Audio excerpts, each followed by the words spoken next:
Buenas noches, bienvenidos a este su espacio de Cito Speak. Deseo que estén iniciando una semana con toda la buena energía, súper bien, con mucho ánimo. Por acá estoy mirando a ver cómo nos va, si me escuchan bien. Hola Camila, buenas noches. Eso quiere decir que me están escuchando bien. Súper. Mm, Les cuento que Gracias, Camila. Les cuento que hoy vamos a continuar con nuestro libro. Se llama Cuentos de terror de mi tío. Y eh, sé que tengo una dura competencia porque ahorita hay un partido de fútbol. Entonces, bienvenidos a los que se queden en la lectura y ya para el segundo tiempo ya están allá en el partido de fútbol. Eh, Señoritas de Cito Speak, buenas noches. Muchas gracias a la profe Zulay, a la profe Luz Ángela, por estar siempre tan pendientes. Querida profe Jenny, bienvenida. Gracias. Acá, iniciando semana. El miércoles vamos a estar en tareas administrativas en el colegio. Ahí vamos a ir casi todo el grupo de administrativos. Y bueno, muy juiciosos, muy juiciosos. Yo creo que bueno, entonces les contaba que vamos a seguir con nuestro libro. Ustedes recuerdan que Edgar va donde su tío a escuchar esos cuentos de terror. El primer capítulo fue toda la experiencia que él tuvo para llegar a la casa del tío y cómo se sientan a tomar té. Este ya es el primer cuento que el tío le cuenta, le narra. Entonces, gracias, sí, entonces yo creo que me dicen que se escucha perfecto. Vamos iniciando.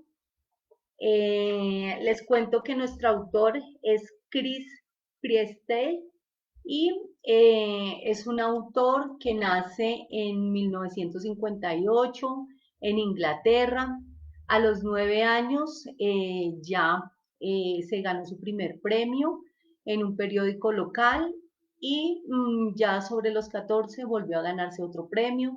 Se dedicó a los cuentos de terror infantil y juvenil y fue ilustrador de sus libros. Entonces, bueno, vamos a iniciar. El cuento de esta noche se llama No trepar. El jardín estaba cercado en todos los lados por una elevada pared de piedra, salpicada y con manchas de un líquen amarillo, gris y blanco crema. Hacia el costado este, la pared tenía un par de puertas altas en madera oscura que se abrían hacia un largo camino de cascajos. Hacia el oeste, la pared tenía una pequeña abertura.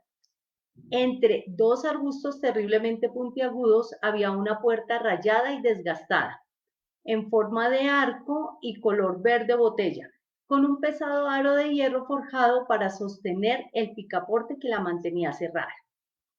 Al otro lado de esta puerta había un prado de unos 2 acres más o menos, flanqueado a un lado por la misma pared del jardín y en el otro por un seto de espinos, avellanos y cornejos y en los otros dos por un poste de madera y una baranda. Casi en el centro de aquel prado había un árbol enorme y muy antiguo. El padre de Joseph le había señalado con orgullo el árbol mientras lo llevaba a un recorrido por su magnífica nueva casa y sus terrenos. El padre de Joseph no era muy propenso a grandes muestras de emoción y parecía guardar toda su pasión para el trabajo, que Joseph no comprendía muy bien del todo, excepto que se trataba de algo que tenía que ver con dinero y con hacer dinero. Pero mientras le enseñaba el árbol a Joseph, su padre se mostró inusualmente sentimental.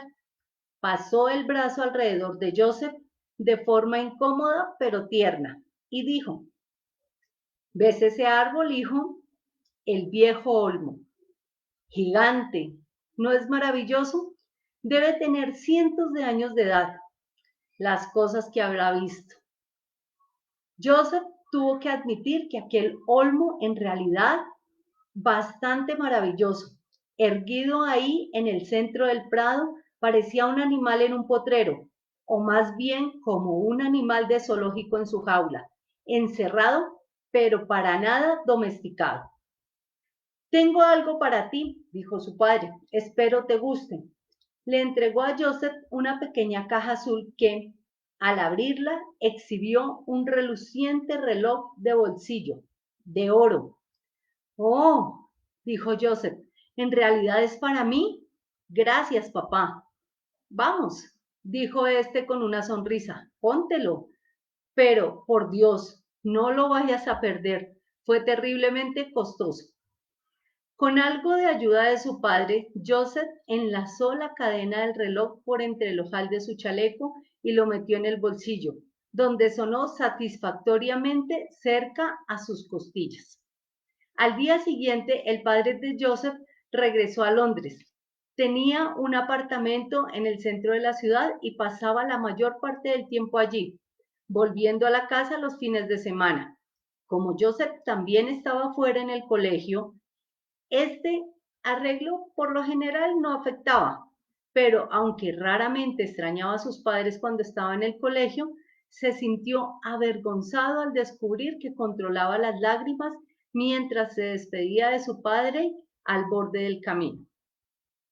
Vamos, dijo su madre, comprendiendo algo de la tristeza en los ojos de su hijo. Démosle un paseo a Jess. Entonces Joseph, su mamá y Jess, la perra Spaniel de la familia, salieron por la puerta del jardín y cruzaron el prado. Había una escalera al fondo, terminada en un sendero que atravesaba algo de tierra comunal y seguía a través de un encantador bosque de robles y hayas y castaños. La hierba en el prado necesitaba un corte.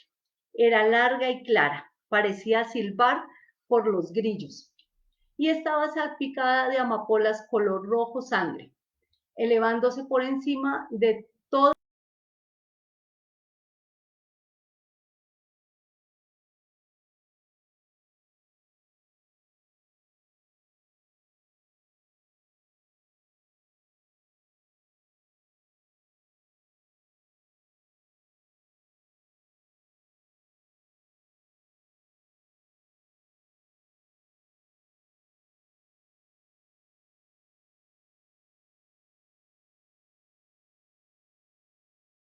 el agujero.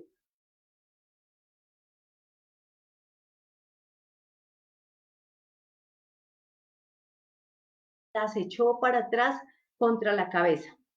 Joseph podía escucharla gimiendo calladamente, como si mascullara entre dientes. Joseph y su madre sonrieron al ver a Jess avanzar lentamente, las orejas otra vez de lado y la cabeza hacia un costado. Parecía haber escuchado un ruido adentro. Dio un paso más hacia adelante y se inclinó tentativamente hacia el agujero. De pronto soltó un extraño quejido ahogado que sonó casi como un grito de pánico humano. Resultó tan sorprendente por lo extraño que Joseph y su mamá retrocedieron al tiempo.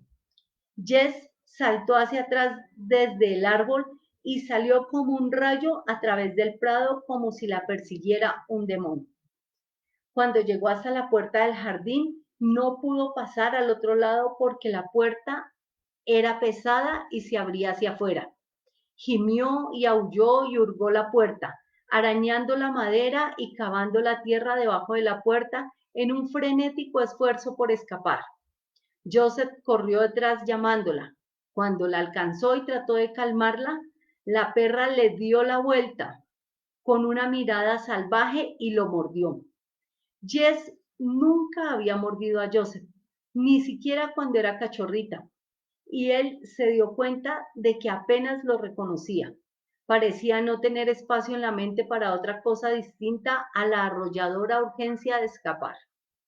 Joseph le abrió la puerta y salió precipitada, resbalándose sobre la gravilla del camino mientras atravesaba veloz las puertas y desapareció por el camino. Está bien, Joey, dijo su madre, no te preocupes, regresará. Pero no regresó. Había pasado mucho tiempo desde que Joseph no lloraba, pero ahora lloró por Jess. Jugar con ella era una de las cosas que más deseaba cuando regresaba del colegio a la casa para las vacaciones. Su mamá dijo que no debían abandonar la esperanza de que Jess regresara sana y salva. Pusieron anuncios en el periódico local y ofrecieron una recompensa, pero no escucharon nada. Cuando el papá de Joseph regresó de Londres una semana más tarde, llevó a su hijo a una caminata por el Prado. Le dijo a Joseph que era probable que Jess no regresara. Y si ese era el caso, entonces conseguirían otro perro. Pero Joseph no quería otro perro, quería a Jess. El papá de Joseph se acurrucó, miró hacia el agujero de las raíces del árbol y metió la mano. ¡No!, dijo Joseph con más fuerza de la que hubiera deseado. Su papá retiró la mano de inmediato. ¿Qué sucede?, preguntó. Ahí, puede haber ratas o algo, dijo Joseph. La verdad no sabía por qué le había causado tanto pánico ver a su papá que metiera la mano en el agujero. Pero si bien su papá soltó una risita y le revolvió el pelo, no volvió al agujero y le ordenó al señor Farlow, el jardinero, que pusiera veneno ahí dentro. El papá de Joseph regresó a Londres como siempre y Joseph se agitó nervioso por toda la casa hasta que su mamá lo tranquilizó. Eventualmente se encontró de nuevo en el Prado, de pie frente del árbol. El deseo de trepar el árbol le llegó de repente, sin ningún pensamiento previo sobre el asunto, pero tan pronto como sucedió, el impulso fue irreversible. Mientras buscaba una ruta para empezar, descubrió algo escrito en el árbol: no trepar. Había sido tallado toscamente en la corteza, aunque debió haber sido muchos años atrás, pues el árbol se había curado alrededor de la herida que formaban las palabras de tal forma que eran como viejas cicatrices sobre un pellejo de elefante. Este descubrimiento, aunque interesante, no detuvo por mucho tiempo a Joseph. Evidentemente no iba dirigido a él, pues tanto quien lo escribió como el supuesto lector debía llevar mucho tiempo muertos. Pero Joseph no acababa de agarrar la primera rama cuando una voz a su espalda lo hizo saltar. Yo no haría eso si fuera tú. El viejo señor Farlow, presta atención a lo que está escrito ahí. ¿Qué?, preguntó Joseph. Sé que lo leíste, muchacho, dijo. Te vi, haz caso. No tengo miedo, contestó Joseph. He trepado muchos árboles. Este no. ¿Sabes lo que dicen de los olmos, cierto, joven?, dijo el viejo con una desagradable sonrisa. Los olmos odian a los hombres y esperan. Así que aléjate. Joseph se dio la vuelta y regresó pisando fuerte hasta la casa, de mal humor durante varias horas, rehusando darle a su mamá cualquier pista sobre lo que era lo que le tenía molesto. Esa noche observó desde la ventana de su cuarto cómo la copa del olmo se sacudía como la melena de un león gigante contra el azul del cielo nocturno, rugiendo en el viento. Joseph ya le mostraría a ese viejo tonto. Después de hacerle a su mamá una serie de preguntas aparentemente inocentes a la hora del desayuno, el día siguiente, Joseph descubrió que el señor Farlow no venía a trabajar en el jardín los días jueves. Eso sería en 2 días y Joseph esperó el día de descanso del señor Farlow con tanta emoción como si el día de Navidad y el de su cumpleaños se hubieran convertido en uno solo. Este entusiasmo lo sorprendió, incluso lo asustó un poco. Parecía que no había otra opción que dejarse arrastrar por él. La tarde del jueves salió de la casa sin que nadie se diera cuenta. Corrió hasta el olmo y se detuvo jadeante bajo su sombra. Después de mirar por entre las ramas arriba, empezó a trepar. Joseph pronto descubrió que aquel árbol iba a ser mucho más difícil de trepar de lo que había supuesto. Pero este hecho hizo que la trepada se convirtiera en más que una aventura. Incluso cuando perdió pie y se resbaló, raspándose la rodilla contra la vieja corteza y casi cayéndose, sintió que el dolor era una señal de su determinación por trepar. Alcanzó una rama que estaba unos 9 metros del piso y no pudo encontrar una vía para seguir trepando. Intentó alcanzar una rama más arriba, pero al mirar hacia abajo perdió el valor y no consiguió avanzar más. Sacó su reloj nuevo. Se estaba haciendo tarde. Joseph empezó a bajar de mala gana, tratando de seguir la ruta de su vida, jurando regresar el siguiente jueves para continuar con la trepada. Dio un salto en los últimos centímetros, cayendo con un suave ruido sordo sobre el piso. Al caer tuvo la extraña impresión de escuchar un eco amortiguado de su caída, como si algo debajo de la tierra se hubiera encogido o doblado. El agujero en la base del árbol parecía aún más oscuro e impenetrable que nunca. Dio un par de pasos cortos hacia adelante, agachándose para mirar dentro, pero descubrió que no podía conseguir acercarse más. Cruzó el prado de regreso con una especie de paso despreocupado que era completamente falso. En realidad, estaba resistiendo el impulso de salir corriendo. Se encontraba ya casi a la altura de la puerta en el muro, cuando se dio la vuelta rápidamente, medio esperando ver algo. No sabía exactamente detrás suyo, pero no había nada sino el arte. El jueves siguiente, su mamá había invitado a algunas amigas de su clase de acuarela a tomar café, y Joseph tuvo que saludarlas a todas y sonreír y dejarse mimar antes de poder escapar. El día estaba oscuro y nublado, pero las plumosas nubes grises estaban altas y no traerían lluvia. Joseph era la única cosa que se movía mientras atravesaba con paso decidido el prado abierto en dirección al árbol. Joseph pasó el borde del agujero sin mirar dentro y empezó a trepar. Se sorprendió de lo fácil que encontró hacerlo esta vez mientras escalaba rápidamente hasta la altura que había alcanzado la semana anterior. Cuando llegó a la rama que marcaba el punto más alto de su anterior trepada, se montó a horcajadas, sintiéndose contento y observando a su alrededor para buscar señales de lugares que pudiera encontrar asideros firmes para la siguiente etapa.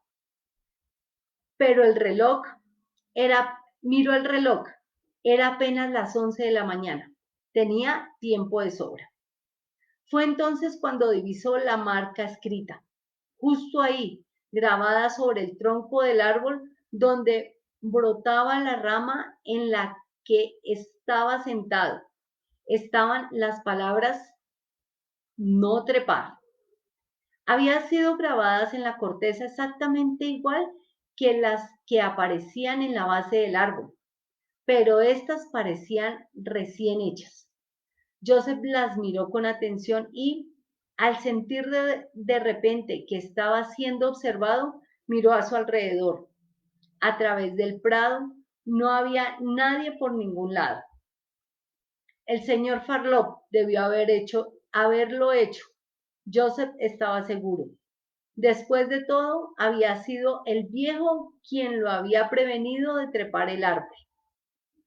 Pero ¿podía el viejo subir el árbol a su edad, por más fácil que le hubiera parecido a Joseph?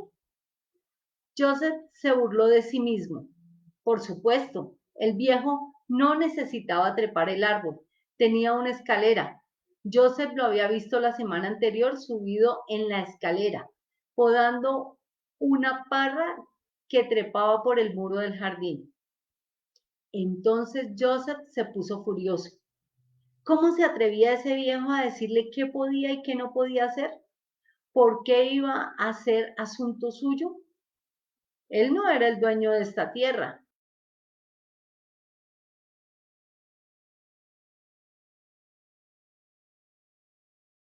Mismo. Las palabras escritas en el árbol, en lugar de desanimar a Joseph, se convirtieron en un estímulo para renovar esfuerzos con un ímpetu aún mayor. Joseph observó las letras de las palabras y sonrió con suficiencia. Vaya, el viejo apenas si sabía escribir. Joseph habría podido hacerlo mejor cuando tenía solo 4 años. ¿Y qué sería lo que usó para hacer las letras?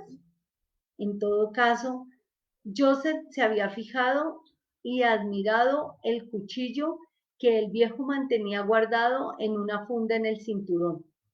Pero estas palabras parecían haber sido grabadas con una puntilla o un gancho más que trazadas con una hoja de cuchillo, pues estaban torcidas y desiguales. Joseph palpó las letras con los dedos. Fuera lo que fuera que usó, en realidad afilado, pues las marcas eran profundas y la madera era tan dura como la piedra. Joseph descubrió que si podía acurrucarse en la rama sobre la que estaba sentado, quizás podía alcanzar otra rama que lo sostendría lo suficiente para ponerse de pie y continuar con la trepada. Se trataba de una maniobra insegura y, de resbalarse, lo menos que podía esperar de la resultante caída era un brazo roto. Pero Joseph consiguió acomodarse fácilmente sobre la rama y bastante seguro pudo alcanzar y agarrar una rama más pequeña arriba y llegar a una posición de pie sin correr peligro.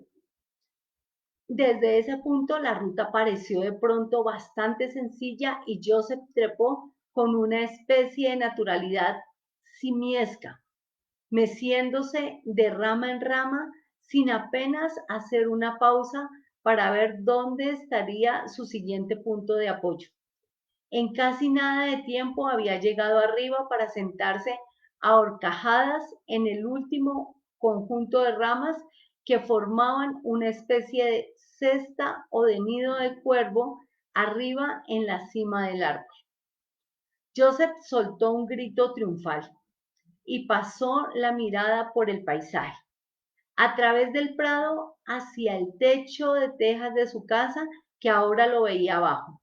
Observando hacia el oeste, pudo ver por encima el seto hacia los campos y bosques más lejos y logró distinguir con claridad los promontorios y baches regulares que formaban el rastro de un pueblo abandonado. Las construcciones habían desaparecido hacía rato, pero sus fantasmales siluetas podían detectarse por entre la capa de tierra y césped. Incluso pudo ver en ese momento que el prado también tenía algunas marcas. Había marcas redondas a uno y otro lado. Y, aún más extraño, vio lo que parecía ser los restos de un sendero que conducía directamente al árbol. Entonces una bandada de cuervos graznaron cerca y Joseph se sintió fascinado de encontrarse casi al mismo nivel suyo. Mientras pasaban, Joseph levantó los ojos y vio algo que no había descubierto antes. Encima de su cabeza el árbol expiraba, terminando en un pedazo de tronco mellado, como si alguna vez antes hubiera sido más alto. Y en esta parte extrema del árbol, clavados en la corteza, habían docenas y docenas de pequeños objetos de metal. Joseph se levantó, la curiosidad sobreponiéndose a cualquier temor que hubiera podido sentir a esta tremenda altura. Observaba con admiración el tesoro escondido frente a sus ojos. Había cruces de plata y de oro clavadas en la corteza, brazaletes deformados como consecuencia del esfuerzo por meterlos entre el tronco, monedas, anillos y pendientes de collares, broches y hebillas. Incluso Joseph pudo ver que muchos de estos objetos, si no la mayoría, eran de gran antigüedad y quizás bastante valiosos. Un broche de oro llamó la atención de Joseph. Estiró el brazo y lo tomó dándole un tirón de prueba. Se movió un poco, había sido clavado dentro con bastante fuerza, pero con algo de insistencia podría liberarlo. Mientras empezaba a aflojarlo, Joseph pensó haber oído un ruido en la base del árbol y se detuvo. Había tantas ramas entre él y el suelo que no podía ver nada más que pequeños trozos de hierba surgiendo por los huecos entre las hojas. Pensó en gritar un saludo, pero no quiso alertar a nadie de su presencia. Si su mamá lo pillaba ahí arriba, nunca escucharía el final de la historia y, después de todo, si él no podía verlos, ellos tampoco podían verlo a él. Siguió entonces soltando el broche y después de unos segundos lo tenía sobre la palma de su mano. Esta vez no podía haber duda. Joseph escuchó con claridad un gemido bajo, como si un tipo de animal que se encontrara en la base del árbol, pero ningún tipo de animal que pudiera reconocer, a menos que un oso se hubiera escapado de un zoológico cercano. Entonces se le ocurrió que podría tratarse de Jess, que se encontraba quizás muy mal herida y gemía por el esfuerzo de arrastrarse de vuelta. Jess, llamó, ¿eres tú, muchacha? Pero no era Jess. Lo que fuera que estaba haciendo el ruido ya no se encontraba al pie del árbol, sino que había empezado a trepar.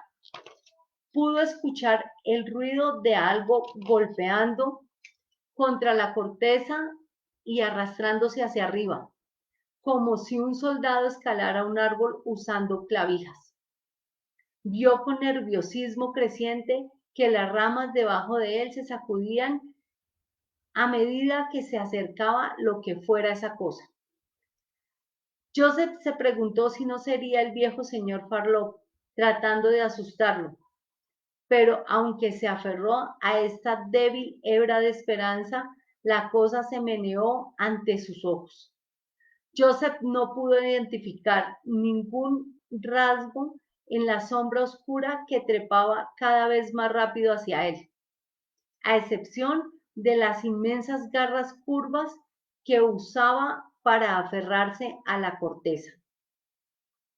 El grito que soltó Joseph cruzó el despejado prado y atravesó el muro del jardín y la pared de la casa y quebrantó la pacífica charla del café matutino de su madre.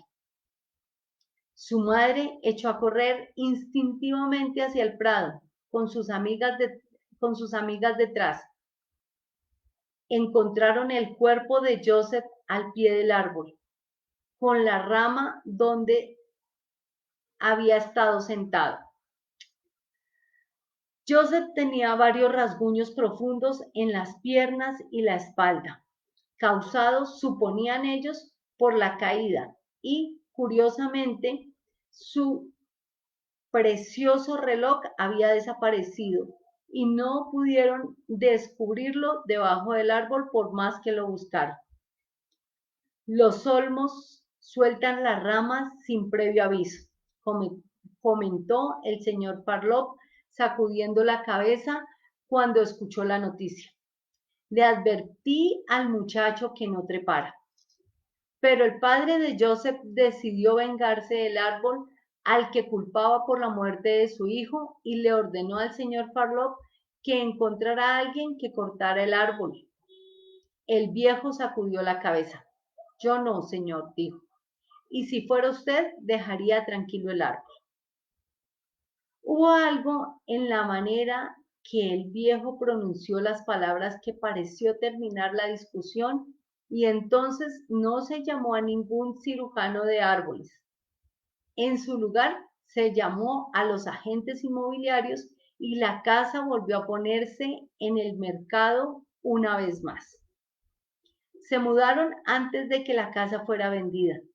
La madre de Joseph no podía dormir allí. El susurro del viejo árbol le ponía los nervios de punta. El señor Farlopa siguió bajo contrato para mantener los terrenos hasta que encontraran un comprador. En la pura cima del árbol, a veces titilaba una luz como si refulgiera a través del reverso abollado de un reloj incrustado en los límites más altos de su antiguo tronco. ¿Más té, Edgar? Preguntó mi tío, echándose hacia adelante de una forma bastante alarmante. Sí, por favor, contesté. Sentía la garganta un tanto reseca. Me estaba costando mucho trabajo sacudirme la cabeza la idea de estar atrapado en la cima de ese inmenso árbol, con un horror sin nombre trepando inexorablemente cada vez más cerca. Mi imaginación había resultado horriblemente eficaz en la representación de aquellas garras asesinas. Tío Montague llenó de nuevo mi taza y la suya. Puso el plato sobre sus rodillas con una mano y con la otra levantó la taza hasta sus labios. Cuando terminó de beber un sorbo, dejó la taza y el plato sobre la bandeja y se puso de pie.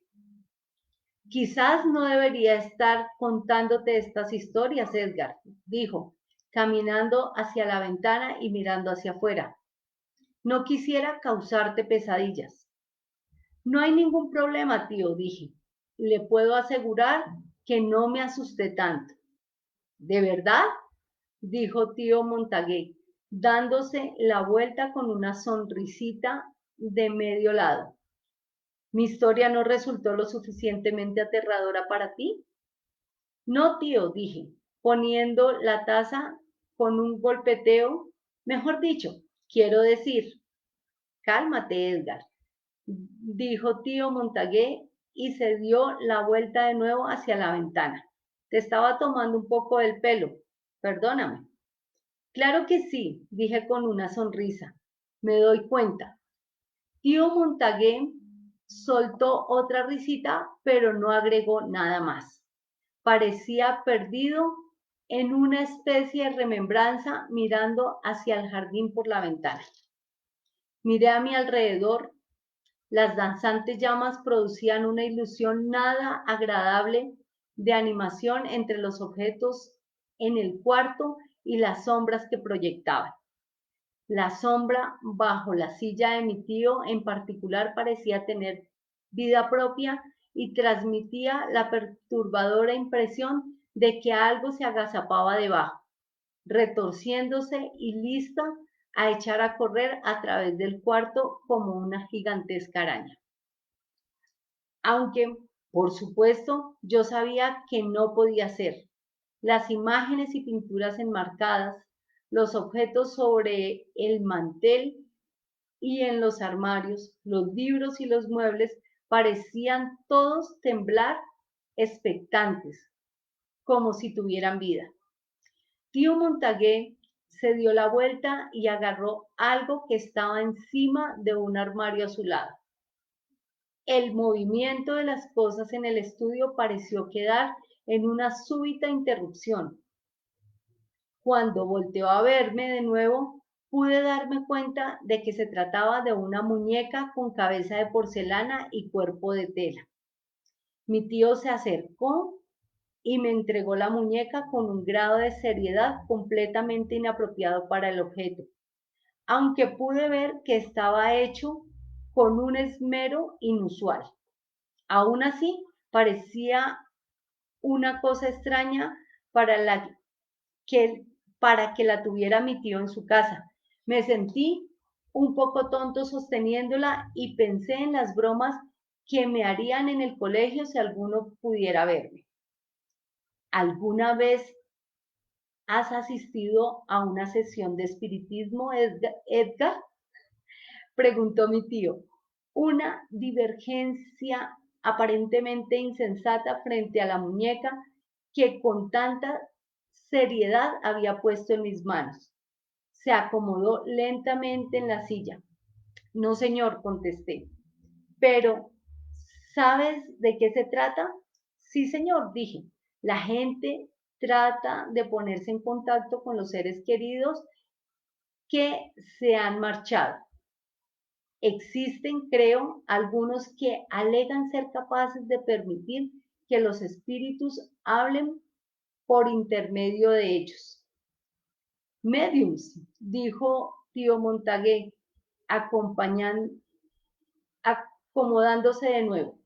Medium, sí, agregué. ¿Dijiste alegan?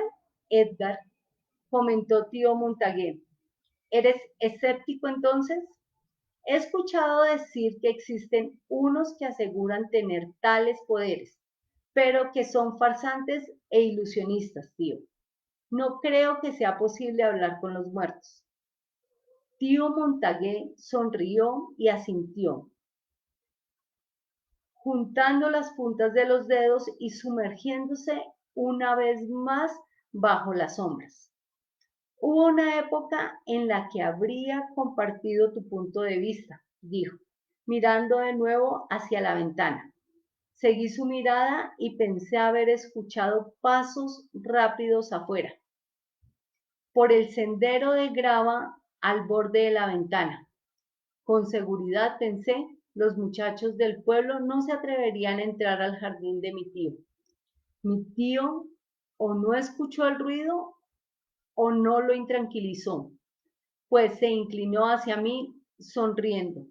Tengo una historia de ese tema que quizás te interese, Edgar, dijo. Tal vez te hará cambiar de opinión. ¿De verdad, tío?